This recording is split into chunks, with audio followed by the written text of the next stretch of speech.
히브리서 2장을 함께 읽겠습니다. 그러므로 우리는 들은 것에 더욱 유념함으로 우리가 흘러 떠내려가지 않도록 함이 마땅하니라. 천사들을 통하여 하신 말씀이 견고하게 되어 모든 범죄함과 순종하지 아니함이 공정한 보응을 받았거든. 우리가 이같이 큰 구원을 등한히 여기면 어찌 그 보응을 피하리요. 이 구원은 처음에 주로 말씀하신 바요 들은 자들이 우리에게 확증한 바니 하나님도 표적들과 기사들과 여러 가지 능력과 및 자기의 뜻을 따라 성령이 나누어 주신 것으로서 그들과 함께 증언하셨느니라. 하나님이 우리가 말하는 바 장차 올 세상을 천사들에게 복종하게 하심이 아니니라. 그러나 누구인가가 어디에서 증언하여 이르되 사람이 무엇이기에 주께서 그를 생각하시며 인자가 무엇이기에 주께서 그를 돌보시나이까. 그를 잠시 동안 천사보다 못하게 하시며 영광과 존귀로 관을 씌우시며 만물을 그 발 아래에 복종하게 하셨느니라 하였으니 만물로 그에게 복종하게 하셨은즉 복종하지 않은 것이 하나도 없어야 하겠으나 지금 우리가 만물이 아직 그에게 복종하고 있는 것을 보지 못하고 오직 우리가 천사들을 보다 잠시 동안 못하게 하심을 입은 자 곧 죽음의 고난을 받으심으로 말미암아 영광과 존귀로 관을 쓰신 예수를 보니 이를 행하심은 하나님의 은혜로 말미암아 모든 사람을 위하여 죽음을 맛보려 하심이라. 그러므로 만물이 그를 위하고 또한 그로 말미암은 이가 많은 아들들을 이끌어 영광에 들어가게 하시는 일에 그들의 구원의 창시자를 고난을 통하여 온전하게 하심이 합당하도다.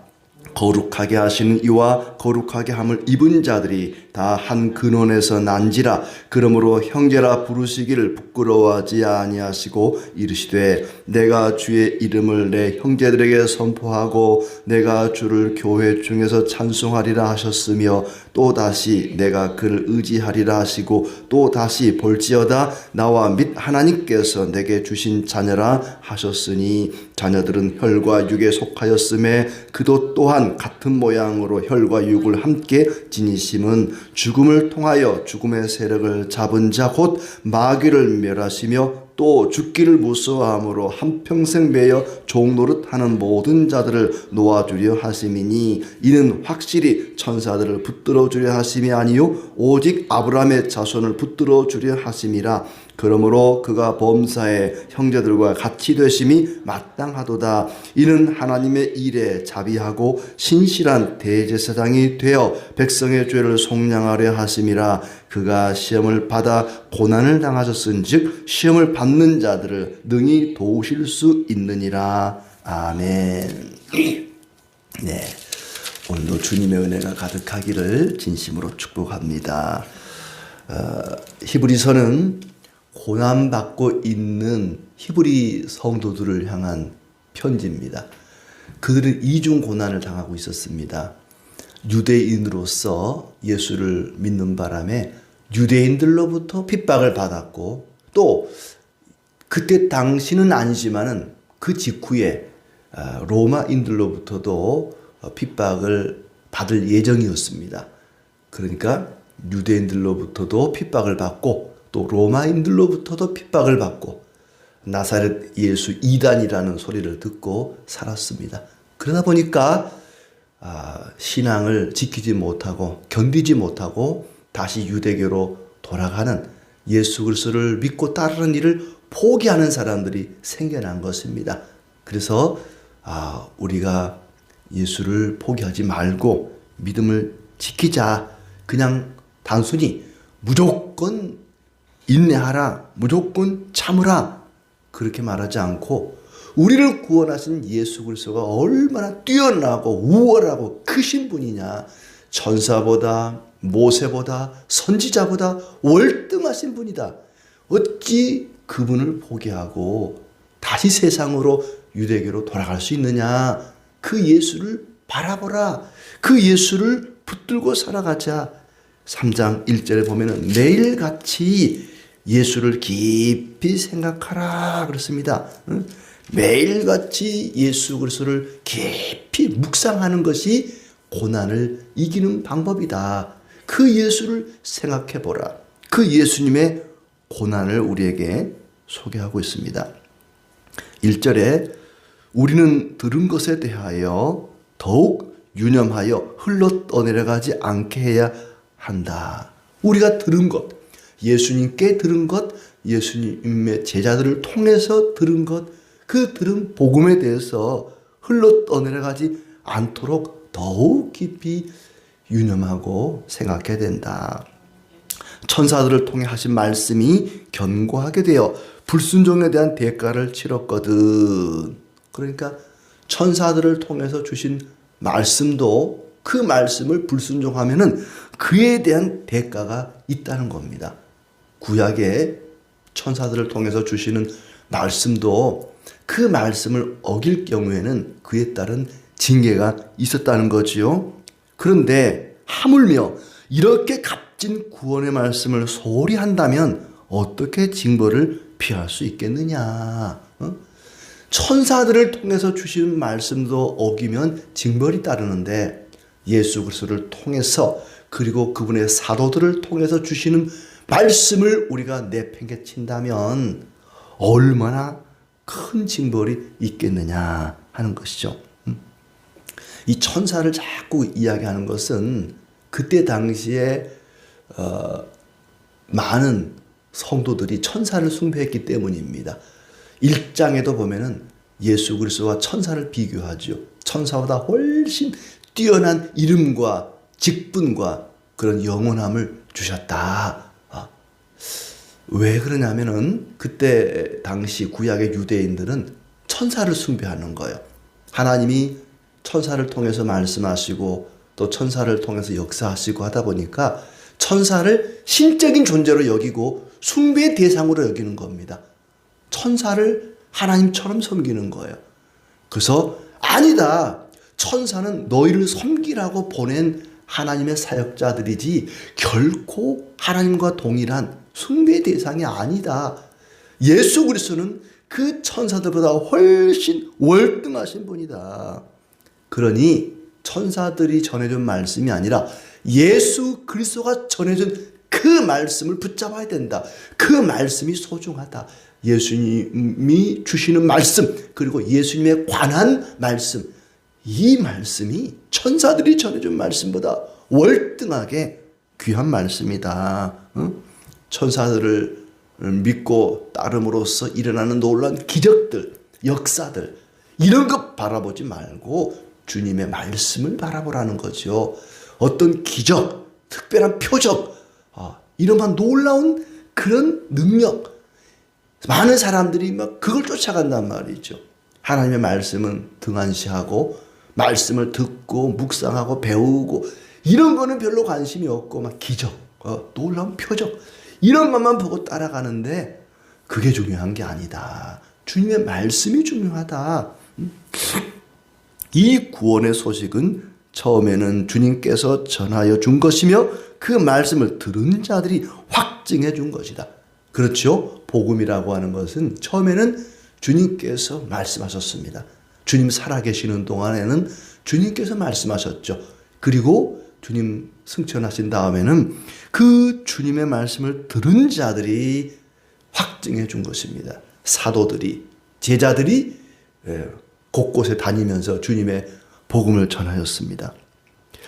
4절에 하나님께서 표적과 기이한 일과 여러 가지 기적을 보이시고 성령을 선물로 주심으로 함께 증언해 주셨습니다. 주님께서도 그 말씀을 주실 때에 많은 병자를 고치고 귀신 들린 자를 내어 쫓고 또 많은 약한 자들을 강하게 해주시고 눈을 열어주시고 뭐 등등 많은 표적과 이적을 통해서 하나님 말씀을 더욱더 확증해 주셨습니다.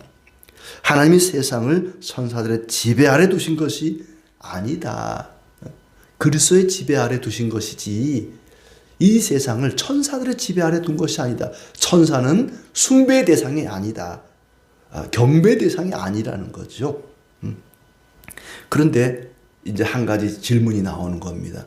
아니 그러면 그리스도께서 예수께서 천사들보다 월등하다면서 왜 저 모양 저 꼴이냐?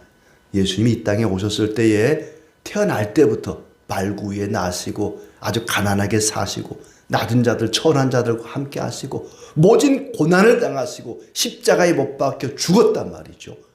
의문이 생기는 거죠. 아니 천사보다 월등하시다면서 왜 저런 비참한 꼴을 당하고 저렇게 죽임을 당해야만 했단 말인가? 과연 저분이 우리의 구원자란 말인가? 라는 질문이 나올 수밖에 없습니다. 이후의 말씀은 그 질문에 대한 대답이죠. 6절에 성경에 사람이 무엇이기에 주님께서 그를 기억하시며 인자가 무엇이기에 그를 돌보시나이까? 아마 시편 8편의 말씀을 인용한 것 같아요. 그를 잠시 동안 천사보다 못하게 하시며 영광과 존귀로 관을 씌우시며 만물을 그의 발 아래 복종시키셨습니다. 하나님께서 만물을 사람에게 복종시키셨는데 아직도 만물이 다 그에게 복종하고 있는 것은 아닙니다. 그러니까 원래 그분은 영광스러운 존귀하신 뛰어난 분인데 하나님께서 사람들을 구원하기 위해서 잠깐 동안 사람보다 못하도록 낮은 자리로 그렇게 낮추신 것뿐이다. 왜 예수님이 인간이 되시고 고난을 당하시고 죽음을 당하셔야만 하는지, 그 천사보다 우월하신 영광스러운 뛰어난 분이 왜 그렇게 해야만 되는가? 바로 죄인들을 구원하기 위해서, 우리를 인간을 구원하기 위해서 그렇게 하신 거라는 말씀입니다.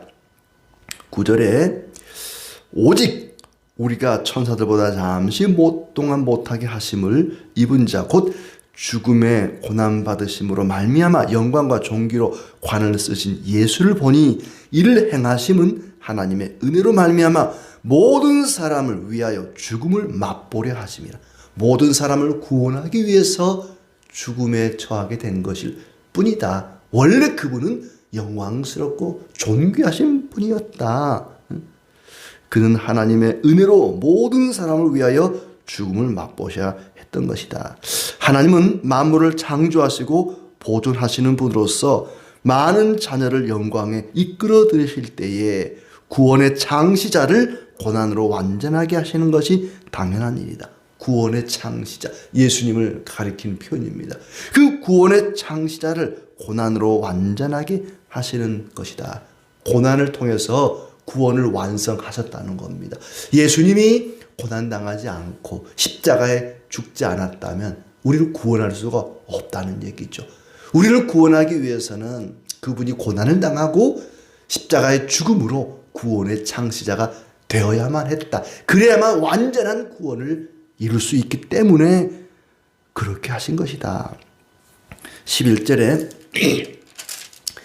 거룩하게 하시는 이와, 예수님이죠. 우리를 거룩하게 하시는 그분과 거룩하게 함을 입은 자들, 그럼 우리죠. 예수님과 우리가 다 한 근원에서 난지라 그러므로 형제라 부르시기를 부끄러워하지 아니하셨다. 한 근원이라는 것은 뭐냐면 어머니 뱃속에서, 예수님도 마리아라고 하는 인간의 어머니의 뱃속에서 태어났잖아요. 우리도 모두 어머니 뱃속에서 났단 말이죠. 우리를 구원하신 분과 구원받은 우리가 한 근원, 어머니 뱃속에서 나심으로써 형제라 부르시기를 부끄러워하지 않았다. 예수님의 동생들이 나오잖아요. 나중에 그 동생들도 같은 어머니 뱃속에서 나와서 다 형제라, 형님 동생이 되었다는 얘기입니다. 우리도 각자 어머니 뱃속에서 태어났고 예수님도 어머니 뱃속에서 태어났고 한 근원에서 났기 때문에 우리를 향하여 형제 자매라고 부르게 되었다는 겁니다. 차원이 다른데 창조주이신 거룩하게 하시는 그분이 거룩하게 됨을 받은 우리와 레벨이 다르잖아요. 학교에서 아이들을 가르치는 선생님 얼마나 높아요. 배우는 학생들이, 코 흘리게 학생들 얼마나 낮아요. 그 격차가, 레벨이 아주 큰데도 선생님이 아이들에게 동생 대하듯이 야, 나를 오늘부터 형님이라 불러. 선생님이 형제처럼 격차가 그렇게 크게 나는데도 불구하고 형님 동생 하자 이런 거죠. 근데 이거는 선생님과 제자 사이 정도가 아니라 창조주와 피조물의 관계인데 그분이 어머니 뱃속에서 남으로써 우리를 형제 자매로 받아주셨다는 겁니다. 우리에게는 대단히 영광스러운 일이죠. 그분에게는 좀 부끄럽고 수치스러운 일이죠. 그 영광스럽고 높고 존귀하신 분이 인간 이 피조물과 똑같이 되셔서 형님 동생 하는 그런 사이가 되었으니 얼마나 부끄러운 일입니까? 그런데 우리를 구원하기 위해서 그분이 그렇게 낮아지시고 또 고난당하시고 죽음을 당하게 되신 것이다. 자, 내가 주의 이름을 형제들에게 선포하고 주를 교회 중에서 찬송하리라 하셨다. 또 내가 그를 의지하리라. 보라, 하나님께서 내게 주신 자녀들이 여기 있다고 말했다. 그 성도들을 향해서 그리스도께서 형제라 이렇게 불렀다는 겁니다. 그가 자녀들처럼 혈과 육을 함께 지닌 것은 14절에 혈과 육에 속하였음에 혈과 육을 가진 것. 그리스도께서 창조주신 하나님이신 그분이 우리와 같은 피와 살을 가진 인간의 몸이 되신 것은 그런 말이죠. 죽음을 통해 죽음의 세력을 쥐고 있는 마귀를 멸하고 죽음의 공포에 종노릇하는 자들을 놓아주려고. 그분이 인간이 되지 않아도 그냥 신적인 존재로 이 세상에 오셔가지고 뭐 낚시하듯이 그냥 하나님의 택한 자녀들은 이게 쏙쏙 다 그냥 구원해 가시면 될 텐데 왜 굳이 인간이 되셔서 혈과 육을 가진 인간이 되셔서 그 모든 고난과 죽음을 당해야만 했는가? 죽음의 세력을 쥐고 있는 마귀를 멸하고 죽음의 종노릇하고 있는 우리를 구원하기 위해서 그 죽음의 사망의 종노릇하는 우리를 자유케 놓아주기 위해서 죽음의 공포로부터 우리를 놓아주기 위해서 그분이 죽음을 당한 것이다. 죽음의 세력을 쥐고 있는 마귀를 멸하시고 죽음의 공포에 종노릇하고 있는 우리를 놓아주기 위해서 그분이 죽기 위해서 오셨다. 그분이 우리와 같은 피와 살을 가진 인간이 되지 않고 그냥 신적인 존재로 막 하늘을 막 날아다니면서 막 어떤 영적인 그런 존재로 오셨다면은 죽을 수가 없잖아요. 인간이 되어야만 죽을 수 있잖아요. 왜 그리스도께서 인간이 되셔야만 했는가? 하나님이신 그분이 왜 사람이 되셔야만 했는가? 사람이 되어야만 죽을 수 있거든요. 죽어야만 죽음의 세력을 쥐고 있는 마귀를 멸하고 죽음의 공포에 놓여 있는 우리를 자유케 할 수 있기 때문에 그래서 그분은 죽을 수밖에 없는 혈과 육을 가진 인간이 된 것이다. 하나님은 천사가 아니라 아브라함의 자손들을 붙들어 주려고 그렇게 하신 것이고 형제들과 같이 됨이 마땅하다. 자비하시고 신실하신 대제사장이 되어서 백성의 죄를 속량하려고 하신 것이다. 그분이 시험을 받아 고난을 당하신 것은 시험을 받는 자들을 능히 도와주기 위해서 그분이 인간이 되시고 시험과 고난을 당하신 것이란 얘기입니다. 우리는 이 세상을 살아가면서 끊임없이 고난과 시험을 당합니다. 그 고난과 시험을 당하고 있는 성도들을 붙들어주기 위해서 그들을 구원하고 지켜주기 위해서 예수님께서도 시험을 당하시는 인간이 고난을 받을 수밖에 없는 사람이 되셨다는 얘기입니다. 왜 천사보다 높은 그분이 인간보다 못한 창조주신 그분이 왜 피조물들에게 핍박과 고난을 당하셔야만 했는가? 우리를 구원하시기 위해서 그렇다는 것입니다. 이 세상의 다른 종교의 신들은 그렇지 않습니다. 어떤 종교의 신이 그 영광스러운 자리를 내팽개치고 비참한 자리로 내려온단 말입니까? 세상에 그런 신은 없습니다. 모든 신들은 다 영광스러운 하늘의 자리를 잡고 사람이 그렇게 이제 만들어낸 거죠. 실제로 그런 건 아니지만, 실제로 다른 신은 없기 때문에.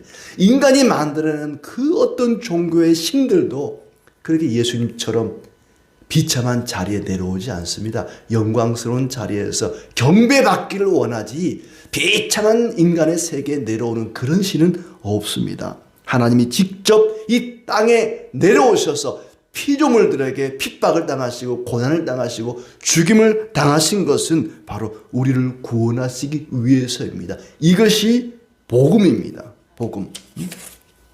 하나님의 아들과 바꾸어서 우리를 하나님 아들 되게 하셨습니다.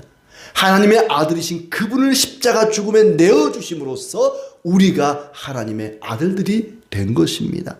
예수 그리스도의 영광을 몸에 짊어진 자로서 오늘도 그분의 영광을 나타내며 그분을 존귀하게 경배하는 복된 삶이 되기를 진심으로 축복합니다.